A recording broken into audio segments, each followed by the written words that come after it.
अस्सलाम वालेकुम दोस्तों, क्या हाल है? खुश आयो। उम्मीद करता हूं सभी दोस्त खुश होंगे। जिन मां तान प्यारो दोस्त रब नवाज तान से यूट्यूब चैनल नवाज व्लॉग्स तो दोस्तों असां आज वञी रहिया आहियूं पनो आकिल, असांजो प्यारो शहर पनो आकिल। सो मां हिन गाॾी में मुंहिंजो ॾाॾो आहे, सो मुंहिंजो ॾाॾो हज ते वञी रहियो आहे। हाणे हिनखे छॾींदासीं रेलवे स्टेशन पनो आकिल वटि। सो हीउ ॾाॾो बि बीठो आहे। सो 5-6 गाॾियूं आहिनि, अॻियां टुटी बीठी आहे। सो हीउ ॾाॾो बि बीठो आहे। सो हाणे बसि निकिरूं था पिया, सलाह हले थी पई।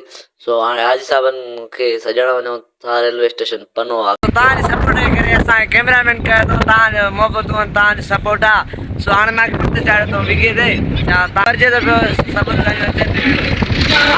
हाजी साहब हिन गाॾी में हाजी साहब आहे, मां चढ़ियो वेठो आहियां। पोयां ॿियूं गाॾियूं अचनि थियूं पियूं, हिन में बि हाजी साहब आहे, पोइ में बि सभिनि में हाजी साहब आहिनि। अलाह भलाई कयो। पनो आकिल स्टेशन सो तव्हां में यादि आहे, ॾिसो था पनो आकिल शहर स्टेशन।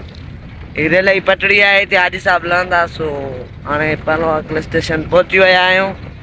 सो हाणे व्लॉग कंदा एंड ख़ुदा हाफ़िज़, दुआउनि में यादि।